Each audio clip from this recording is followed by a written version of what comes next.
I'm going to give a brief little rundown of Roswell, New Mexico's season 4 premiere, which it was fine. I liked it. I enjoyed it.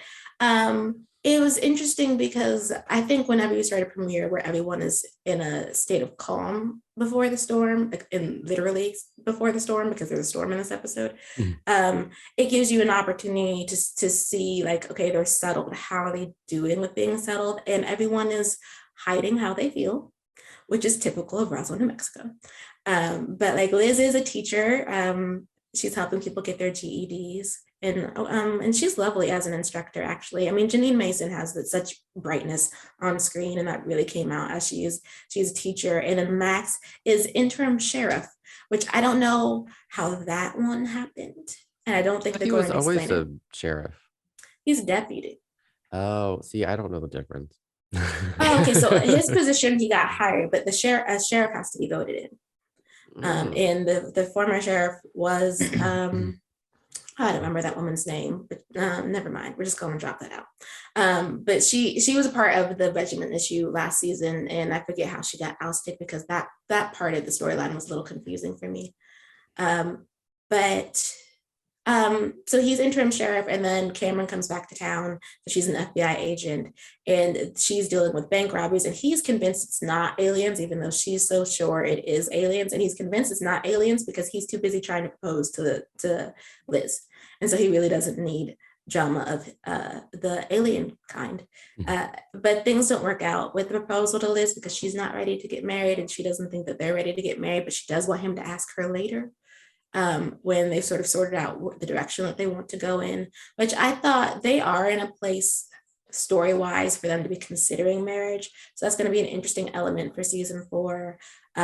Michael and Alex have moved in together, just like Liz and Max have moved in together. Michael's having a move-in crisis because he's a child of the system, or was a child of the system, so he doesn't really feel home anywhere. And so being home at Alex's place feels very uncomfortable for him because he feels like he's going to mess it up.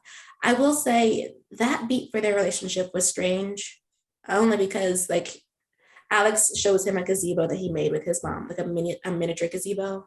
A mom who we have not seen on screen yet, who they barely talk about. But apparently she helped him in his teenage years when he was coming into his identity and understanding that he was gay by helping him paint a miniature gazebo.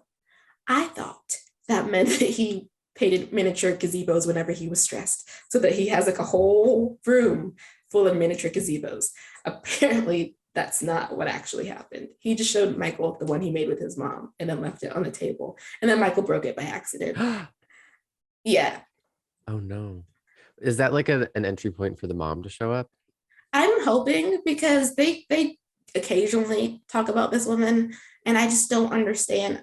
Alex was from an abusive household, and his mom left. And I was like, was she aware that his dad was abusing her sons? And just or not? Like, they don't really. I really want them to tell us what Mama Maines was up to, and why she left these boys in such a terrible position. But anyway, Alex isn't even really mad about the gazebo. He just says that. I'm more upset about it. Yeah, I thought he'd be not enough to like kick him out, just to be like, be more careful with the stuff around you, type of conversation. But he was like, actually, you're my home, Michael, and I mean, I don't need the gazebo anymore because I have you, and blah blah blah. They're fine.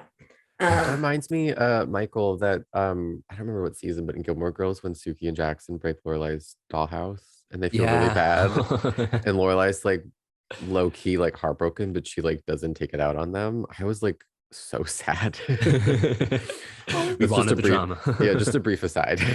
No, that aside, okay, maybe if they had done a little bit more, then because there's no reason to be sad for what happens with Alex because they don't give it, and not that it needs time to breathe. It's a gazebo that's like this big. But it was important to him, but it wasn't important enough to get even slightly upset about. So I think they were just giving them busy work. While as we I love when you call it busy work because I'm just imagining like you're in 4th grade and they're like, here's a worksheet.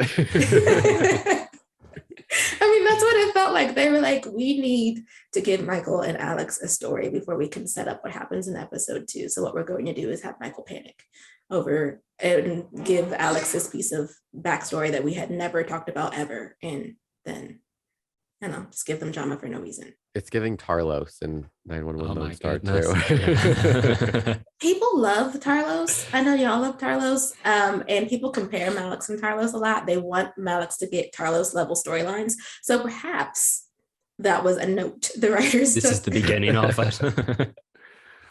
What else happened? Oh, Maria is cured of her brain degeneration. So that's awesome. Wow. Yeah, they didn't explain how that happened. It just did. I think it has something to do with the enzymes that they found in, what's his name? Jones, the alien who was actually the clone father of Max from last season.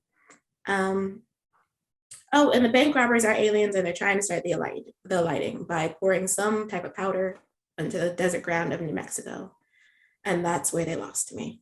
But in any case, there's a beautiful storm that happens, and everyone realizes that something terrible is about to happen. Oh, and Isabel's girlfriend, who's Isabel's girlfriend, Anatsa, tells her she loves her, and Isabel freaks out a little bit because she realizes she has to tell her the alien secret. She does not tell her the alien secret. Instead, she tells her, I love you, and Anatsa gets distracted because she'd rather celebrate the I love yous than hear the secret that Isabel wants to tell her. So clearly that's going to be a point of conversation for these two. Hopefully she's able to tell Anatsa before Anatsa finds out herself.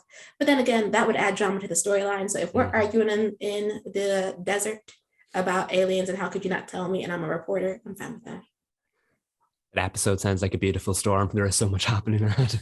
You know, for a lot of the plot things that they added into it, not much happened, but I did enjoy the character development. I'll be watching episode 2. I cannot promise anybody who's listening to this podcast that I'll be doing weekly reviews of Roswell, New Mexico on the pod. I will just be me with In the Dark.